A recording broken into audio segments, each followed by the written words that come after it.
नमस्कार दोस्तों, संविधान एवं राज्य व्यवस्था की दूसरी क्लास में आप सभी का स्वागत है।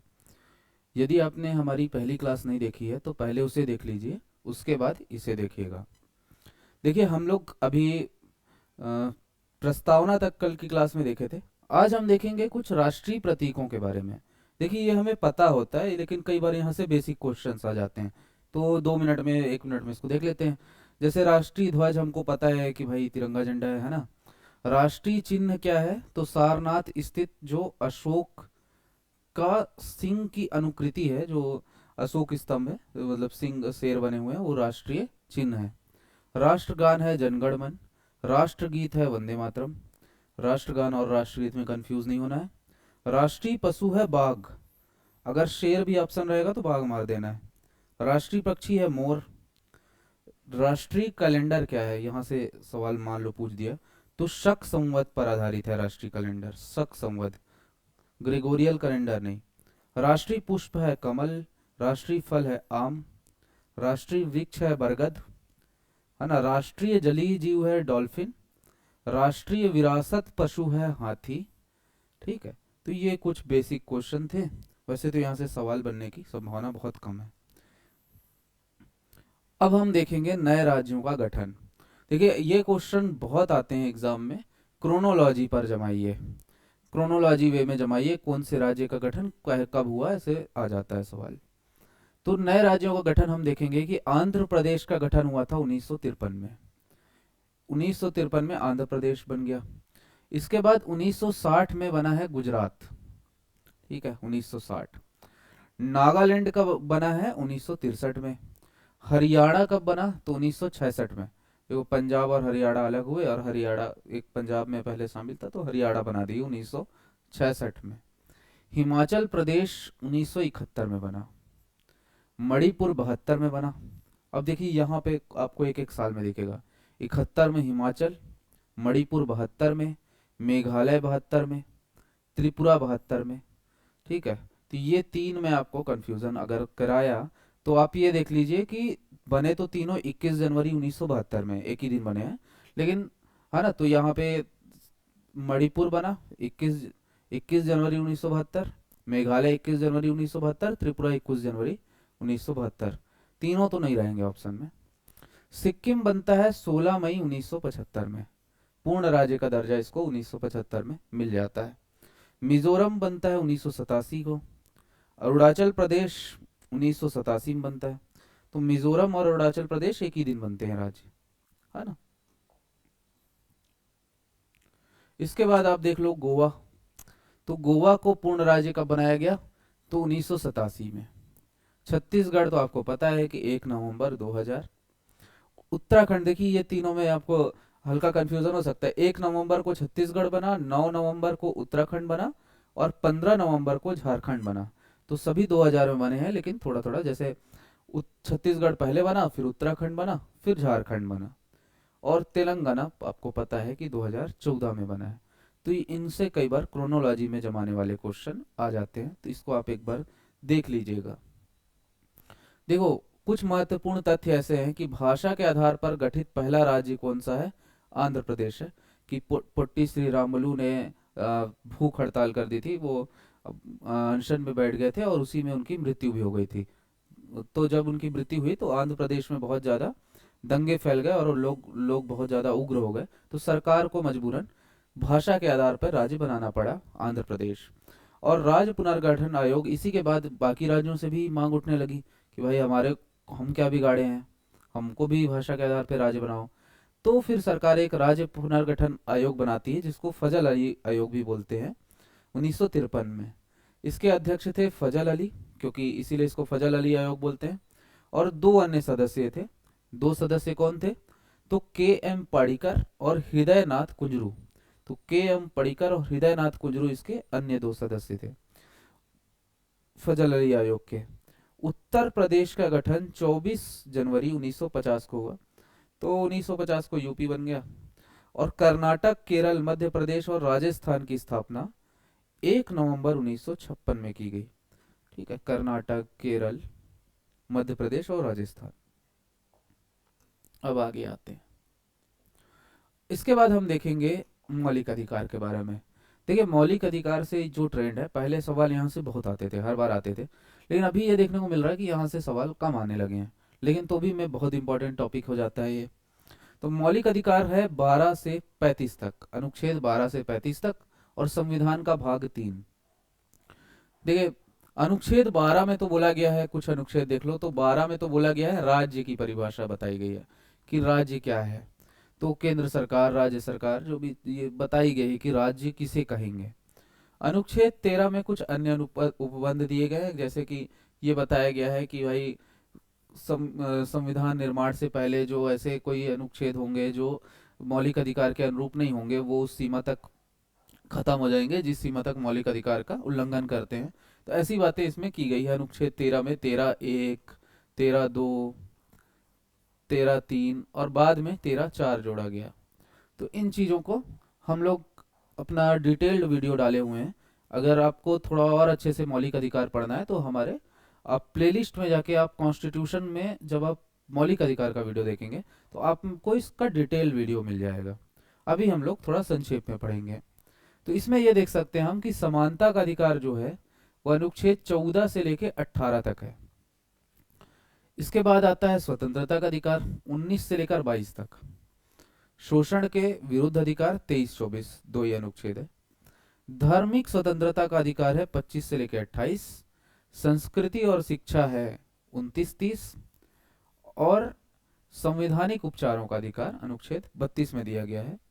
अनुच्छेद 31 जो है, पहले इसमें संपत्ति का अधिकार था, उसे अब मौलिक अधिकार से हटाकर अब उसको हम बना दिए हैं, वो लीगल राइट है हमारा, अनुच्छेद 300A, है ना। तो अब वो हमारा मौलिक अधिकार नहीं रहा, ठीक है। तो ये देखिए कुछ तथ्य दिए गए हैं कि 44वें संविधान संशोधन से यही बात बताई गई है कि 44वें संविधान संशोधन 1978 के द्वारा संपत्ति के अधिकार को मूल अधिकार की श्रेणी से हटाकर अनुच्छेद 300A के तहत विधिक अधिकार बना दिया गया है, लीगल राइट बना दिया गया है। मूल अधिकार के संरक्षण हेतु अनुच्छेद 32 के तहत उच्चतम न्यायालय और अनुच्छेद 226 के तहत उच्च न्यायालय में जा सकते हैं। तो देखिए अगर आपके मौलिक अधिकार का कोई हनन करेगा तो आप सीधे उच्चतम न्यायालय जा सकते हो अनुच्छेद 32 के तहत, और अनुच्छेद 226 के तहत आप उच्च न्यायालय जा सकते हो, हाई कोर्ट जा सकते हो। अब इसके तहत जो कोर्ट है ना, 5 प्रकार की रिट निकालता है। जैसे देखिए 5 प्रकार की रिट होंगी। ये रिट क्या है, जैसे बंदी प्रत्यक्षीकरण निकालता है, बोलता है कि उस बंदी को मेरे सामने पेश करो। परमादेश, प्रतिषेध, अधिकार परीक्षा और उत्प्रेषण, देखिए इनके बारे में भी हम वीडियो बना चुके हैं, आप जाके देख सकते हैं, पहले से इनके बारे में वीडियोस हैं। राष्ट्रपति द्वारा आपातकाल की उद्घोषणा के दौरान अनुच्छेद 19 में वर्णित मूल अधिकार स्वतः निलंबित हो जाते हैं 358 के तहत। तो जब राष्ट्रपति आपातकाल लगाते हैं तो अनुच्छेद 19 में जो हमको स्वतंत्रता का अधिकार मिला है वो खत्म हो जाता है, फिर स्वतंत्रता का अधिकार हमारे पास नहीं होता है 358 के तहत, है ना। अब हम देखेंगे राज्य के नीति निर्देशक तत्व। अनुच्छेद 36 से शुरू होता है और अनुच्छेद 51 तक है नीति निर्देशक तत्व। देखिए नीति निर्देशक तत्व संविधान के भाग 4 में है, 36 से लेके 51 तक। ये गैरवादी योग्य है। गैरवादी योग्य मतलब क्या है कि मान लो आपके नीति निर्देशक तत्व का उल्लंघन होता है। जैसे एक नीति निर्देशक तत्व है अनुच्छेद 44, उसमें कहा गया है कि समान नागरिक संहिता सभी को लाने का प्रयास किया जाएगा। लेकिन मान लीजिए कोई कोर्ट चल दे और बोले कि भाई समान नागरिक संहिता नहीं है हमारे देश में, केरल में कोई एक कानून है जो छत्तीसगढ़ में कुछ और कानून है। तो कोर्ट बोलेगी कि देखो भाई ये नीति निर्देशक तत्व है, इसके आधार पे आप कोर्ट में अपील नहीं कर सकते, इसके आधार पे हम फैसला नहीं सुना सकते। कोर्ट इस पर ध्यान देगी, इस पर फैसला सुनाएगी, लेकिन इसके आधार पे वाद योग्य नहीं है। जैसे मौलिक अधिकार का उल्लंघन होगा ना तो आप सीधे कोर्ट जा सकते हो, रिट लगा सकते हो। लेकिन आपके नीति निर्देशक तत्व का उल्लंघन होगा कि कोई बोलेगा कि मुझे यहाँ समान नागरिक संहिता नहीं मिल रही है, तो कोर्ट नहीं बोलेगा उसको कि भाई, उसके लिए कोर्ट दिलाने की कोशिश नहीं करेगा। तो ये वाद योग्य नहीं है, अर्थात न्यायालय द्वारा इसे लागू नहीं कराया जा सकता।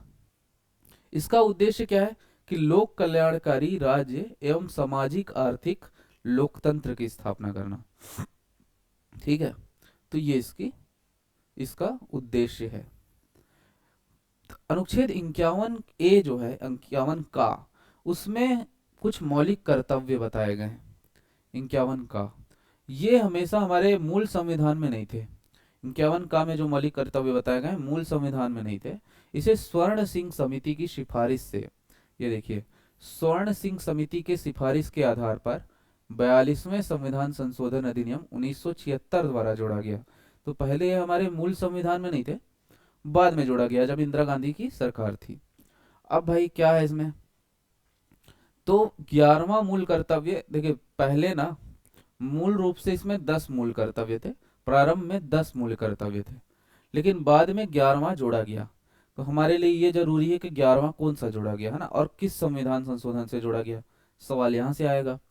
तो देखिए 11वां मूल कर्तव्य 86वें संविधान संशोधन से जोड़ा गया 2002 में। ठीक है, जो 2002 में 86वां संविधान संशोधन होता है उससे जोड़ा गया। 86वां संविधान संशोधन आपको पता होगा क्योंकि वो शिक्षा के अधिकार से संबंधित था, है ना। तो इसमें क्या हुआ कि 6 से 14 वर्ष के बच्चे जो हैं उनको शिक्षा का अवसर प्रदान करना के माता पिता या संरक्षण का कर्तव्य है। कि इसमें यह जोड़ा गया कि 6 से 14 साल के बच्चे को शिक्षा प्रदान करना, शिक्षा तक पहुंच उसकी स्थापित करना, उसके माता पिता या उसके जो पेरेंट्स हैं उनका ये कर्तव्य है कि उन्हें बच्चों को शिक्षा दिलानी चाहिए। तो ये मौलिक कर्तव्य 2002 में जोड़ा गया 86वें संविधान संशोधन से। अब इसके बाद भाई अनुच्छेद 52 से राष्ट्रपति शुरू हो जाता है। जैसे मैं आपको बताऊं कि अनुच्छेद 52, अनुच्छेद मैं अभी आप लोग को नहीं रटा रहा हूँ, बाद में मैं कुछ अनुच्छेद आपको बताऊंगा, अभी मैं अनुच्छेद में नहीं घुस रहा हूँ। जैसे अनुच्छेद 52 में बोला गया है कि राष्ट्रपति का एक पद होगा। अनुच्छेद 53 में बोला गया है कि राष्ट्रपति की कार्यकारी शक्तियां क्या होगी। ठीक है, तो फिर निर्वाचन के बारे में बताया गया है 54 में। तो ये तो है, पहले हम थोड़ा राष्ट्रपति को समझते हैं जहां से सवाल आ सकते हैं। जैसे राष्ट्रपति क्या होता है, तो राष्ट्रपति देश का प्रथम नागरिक होता है। देश का प्रथम नागरिक होता है राष्ट्रपति। संघ का कार्यपालिका का प्रमुख होता है, एग्जीक्यूटिव हेड होता है वो। तीसरी बात, तीनों सेनाओं का प्रधान सेनापति भी राष्ट्रपति होता है। अब राष्ट्रपति के बारे में कुछ महत्वपूर्ण तथ्य देख लिए जाए। मैं उपराष्ट्रपति तक इस क्लास में बताऊंगा, उसके बाद का मैं अगली क्लास में बताऊंगा, और वो क्लास भी मैं आज ही दे दूंगा। तो आज पॉलिटी हम खत्म करने की कोशिश करेंगे और उसके फिर कुछ पीवाईक्यूज देखेंगे कल, और फिर अगली यूनिट शुरू करेंगे, मतलब अगला टॉपिक शुरू करेंगे। यूनिट में तो बहुत सारी चीजें इस यूनिट में, है ना। तो राष्ट्रपति देखो भाई कि राष्ट्रपति की योग्यता क्या होती, कौन आदमी राष्ट्रपति बन सकता है। तो देखो वो भारत का नागरिक हो, बाहर का आदमी रहेगा तो राष्ट्रपति नहीं बन सकता। 35 वर्ष की आयु पूरी कर चुका हो, तो आप में से बहुत कम लोग राष्ट्रपति बन पाएंगे क्योंकि 35 वर्ष की आयु चाहिए। लोकसभा या का सदस्य निर्वाचित होने के लिए योग्य हो, किसके लिए, ये देखिए लोकसभा बोला गया है ना, कि लोकसभा का सदस्य निर्वाचित होने के लिए योग्य हो राष्ट्रपति। देखिए जब मैं उपराष्ट्रपति पढ़ाऊंगा तो यही राज्यसभा हो जाएगी, इसलिए बता रहा कि लोकसभा का सदस्य बन सके ऐसा आदमी होना चाहिए। दूसरी बात कि अब भाई वो कैसे, मान लो उसका ये व्यक्ति योग्य है, ठीक है, कि ऐसा कोई 35 साल का आदमी होगा जो भारत का नागरिक रहेगा तो वो योग्य है। तो अब उसका कैसे होगा निर्वाचन, तो उसका निर्वाचन होगा एक निर्वाचन मंडल द्वारा। लोग डायरेक्ट इलेक्शन द्वारा राष्ट्रपति को नहीं चुनते हैं। जब संविधान बन रहा था तो संविधान सभा के कुछ लोग बोल रहे थे कि इसका भी डायरेक्ट इलेक्शन होना चाहिए, लेकिन दिक्कत ये आ रही थी कि आप देश में शक्ति के दो केंद्र बन जाते ना, एक प्रधानमंत्री और एक राष्ट्रपति, तो इससे समस्या उत्पन्न हो जाती। इसीलिए प्रधानमंत्री के लिए तो एक मतलब कि एमपीज का चुनाव डायरेक्ट होता है, तो राष्ट्रपति के लिए फिर हुआ कि इसका इनडायरेक्ट इलेक्शन हो, जिससे शक्तियों का दो ध्रुव ना बन जाए देश में, है ना। तो राष्ट्रपति के लिए क्या हुआ भाई, निर्वाचन मंडल बनेगा। अब निर्वाचन मंडल में होगा कौन, तो निर्वाचन मंडल में होंगे संसद के दोनों सदनों के निर्वाचित सदस्य। देखिए ये निर्वाचित सदस्य शब्द बहुत इंपॉर्टेंट है कि इलेक्टेड मेंबर होंगे, ऐसे सदस्य नहीं होंगे जो मनोनीत होते हैं। जैसे पहले दो सदस्य जो थे एंग्लो इंडियंस, वो लोकसभा में मनोनीत होते थे, लेकिन इस व्यवस्था को खत्म कर दिया गया। लेकिन पहले होते थे और राज्यसभा में भी 12 लोग होते थे। तो देखिए, संसद के दोनों सदनों के निर्वाचित सदस्य, मतलब लोकसभा प्लस राज्यसभा के निर्वाचित सदस्य, राज्यों की विधानसभा के निर्वाचित सदस्य, जो राज्यों की विधानसभा है, जैसे छत्तीसगढ़ की विधानसभा है और अलग अलग राज्यों की विधानसभा है, उनके निर्वाचित सदस्य, नाम निर्देशित सदस्य नहीं होंगे, है ना। दिल्ली और पौंडीचेरी विधानसभाओं के निर्वाचित सदस्य, तो इन सभी के जो निर्वाचित सदस्य होंगे वो वोट देंगे और उसके आधार पर राष्ट्रपति का निर्वाचन होगा। अब राष्ट्रपति का निर्वाचन कैसे होता है, तो मैं आपको बता दूं कि राष्ट्रपति का निर्वाचन के लिए जो पद्धति अपनाई जाती है उसको बोलते हैं एकल संक्रमणीय मत पद्धति, है ना। एकल संक्रमणीय मत पद्धति, है ना। इसमें क्या होता है कि एक लिस्ट दी जाती है, जो भी चुनाव में, मतलब जो वोट दे रहा है उस व्यक्ति को एक लिस्ट दी जाती है और उसमें अलग अलग कैंडिडेट्स का नाम होता है। उसमें आपको अपनी वरीयता क्रम के आधार पे वरीयता तय करनी होती है कि हाँ भाई, पहली वरीयता में इसको रखूंगा, दूसरी में इसको रखूंगा, तीसरी में इसको रखूंगा, चौथी में इसको रखूंगा। तो फिर इसके बाद जब वरीयता अपनी दे देता है निर्वाचक, मतलब वोटर, तो उसके आधार पे फिर इसकी गणना होती है।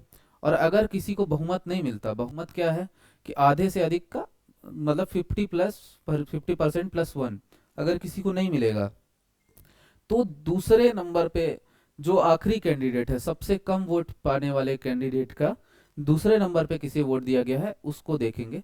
फिर उसमें अगर 50% नहीं मिलेगा तो फिर देखेंगे कि जो कब से सबसे कम वोट पाया है उसका दूसरे नंबर पे कौन सा कैंडिडेट है उसको देखेंगे। तो इस तरह से प्रक्रिया चलती है जब तक किसी को बहुमत ना मिल जाए। तो इसकी पद्धति क्या है, एकल संक्रमणीय मत पद्धति, इसके आधार पे वोट किया जाता है। ठीक है, अब ये तो हो गया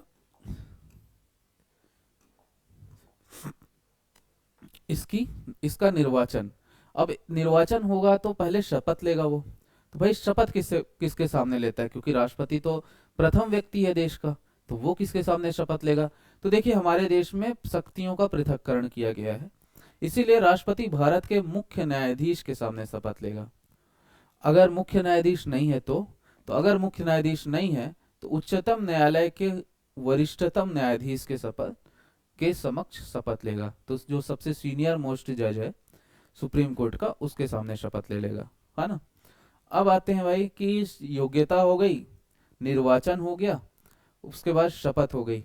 अब पदावधि कितनी होगी, तो 5 साल के लिए चुना जाता है ना। अब अगर उसका मन नहीं किया तो काम करने का त्याग पत्र दे देगा, है ना। काम नहीं करने का मन किया या बीमार पड़ गया या उसको लगा कि यार नहीं कर पाऊंगा अच्छे से काम, तो त्याग पत्र वो दे सकता है। अब त्याग पत्र किसे देगा, तो त्याग पत्र वो उपराष्ट्रपति को देगा। क्या उसको हटाया जा सकता है कि 5 साल के लिए बना रहेगा, बिल्कुल हटाया जा सकता है। उसको हटाने की प्रक्रिया है महाभियोग। ठीक है, तो उसको हटाने की प्रक्रिया को महाभियोग कहते हैं। अब महाभियोग को हम देख लेंगे। देखिए, हटाया जा सकता है महाभियोग से, और महाभियोग के बारे में अनुच्छेद 61 में बताया गया है, 61 में। अनुच्छेद 61 में यह बताया गया है कि ना ये जो महाभियोग है वो किसी भी सदन में लाया जा सकता है, लोकसभा में भी लाया जा सकता है और राज्यसभा में भी लाया जा सकता है। पारित कब होगा, तो दोनों सदनों द्वारा अलग अलग पारित होगा, अलग अलग पारित करेंगे दोनों सदन, और कुल सदस्य संख्या के 2/3 बहुमत से पारित करना होगा। मतलब टोटल मेंबर्स के टोटल का 2/3। ये बहुत कठिन होता है ये लाना, टोटल का 2/3। मतलब टोटल मान लीजिए 545 सदस्य हैं, तो इसका 2/3, इसका 2/3 पाना होगा। तो ठीक है, तो ये बहुत टफ हो जाता है 2/3 इसका लाना, लेकिन इसी तरह से राष्ट्रपति को हटाया जा सकता है और कोई तरीका नहीं है। अब हम उपराष्ट्रपति के बारे में थोड़ा सा देख लेते हैं। उपराष्ट्रपति देखिए भाई, जैसे हमने राष्ट्रपति का देखा कि 35 साल का होना चाहिए, ये भी 35 साल का होना चाहिए, भारत का नागरिक हो, ये भी होगा। लेकिन तीसरी चीज जो मैंने आपसे बोली थी कि राष्ट्रपति के लिए था कि लोकसभा का सदस्य निर्वाचित होने के लिए योग्य हो, लेकिन उपराष्ट्रपति राज्यसभा का सदस्य निर्वाचित होने के लिए योग्य होना चाहिए। अब इसकी तो ये योग्यता हो गई। योग्यता हो गई। इसका निर्वाचन कैसे होता है? तो इसका निर्वाचन लोकसभा एवं राज्यसभा सदस्यों द्वारा अनुपातिक प्रतिनिधित्व प्रणाली एवं एकल संक्रमणीय मत द्वारा होता है। तो जो सिस्टम राष्ट्रपति का था वही इसका भी होता है। डिफरेंस क्या है? डिफरेंस ये है कि राज्यों को इसमें नहीं रखा जाता। जो राज्यों को राष्ट्रपति के चुनाव में राज्यों की भूमिका थी ना, उनको इसमें शामिल नहीं किया जाता, क्योंकि उन संविधान निर्माताओं को लगा कि उपराष्ट्रपति को बहुत ज्यादा शक्तियां नहीं दी गई हैं, तो इसके लिए इतनी कठिन प्रक्रिया बनाना कोई उसका महत्व नहीं रहेगा कि एकदम कठिन तरीके से क्यों, क्या जरूरत है राज्यों को इसमें शामिल करने से। तो राज्यों को इसमें शामिल नहीं किया जाता। दिल्ली, पांडिचेरी जैसे केंद्र शासित प्रदेशों को भी इसमें शामिल नहीं किया जाता। केवल लोकसभा और राज्यसभा इसमें करते हैं निर्वाचन। ठीक है। इसका काम क्या होता है? तो इसका काम होता है राज्यसभा का पदेन सभापति। ये राज्यसभा का सभापति होता है, और जब राष्ट्रपति नहीं होता तो उसकी जगह काम भी करता है। ठीक है। शपथ इसको कौन दिलाता है? तो राष्ट्रपति दिलाता है इसको शपथ, है ना। इस ये त्याग पत्र किसको देता है? तो त्याग पत्र राष्ट्रपति को देता है भाई। शपथ जो दिलाया है उसी को त्याग पत्र भी देगा। कार्यकाल कितना होता है? तो कार्यकाल 5 वर्षों का होता है। और इसका पुनर्निर्वाचन कितने ही बार किया जा सकता है। जैसे अमेरिका में राष्ट्रपति के लिए है कि भाई ज्यादा से ज्यादा 2 बार, मतलब 2 बार निर्वाचन हो सकता है, और अधिकतम 10 साल तक कोई अमेरिका का राष्ट्रपति रह सकता है। लेकिन हमारे देश में राष्ट्रपति और उपराष्ट्रपति कितने ही समय तक राष्ट्रपति और उपराष्ट्रपति रह सकते हैं, वो पुनर्निर्वाचन के लिए पात्र होते हैं। तो आज की इस क्लास में हम यहीं तक पढ़ेंगे। इसके बाद मंत्रिमंडल और बाकी चीजें, और जो बाकी टॉपिक बचे हैं पॉलिटी के, इनका रैपिड रिवीजन मैं अपनी अगली क्लास में लेकर आऊंगा। और अगर आपको इसको डिटेल वीडियो देखना है, जैसे मौलिक अधिकार का या नीति निर्देशक तत्वों का, तो उस प्लेलिस्ट में आपको मिल जाएंगे, आप वहां पे जाके उसको देख सकते हो। लेकिन क्योंकि इसका वेटेज बहुत कम है, एडीओ में वेटेज बहुत कम है, एक पूरी यूनिट से 30 क्वेश्चन आ रहे हैं।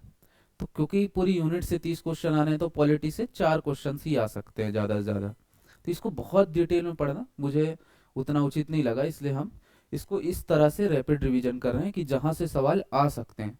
ठीक है। तो अगर आप हमारी क्लास देख रहे हैं तो आपका बहुत बहुत धन्यवाद। आप ऐसे ही हमारी सभी क्लासों में बने रहें, और लगातार हमारे वीडियोस में अपना कमेंट और लाइक्स के द्वारा हमें अपना फीडबैक देते रहें। Thank you.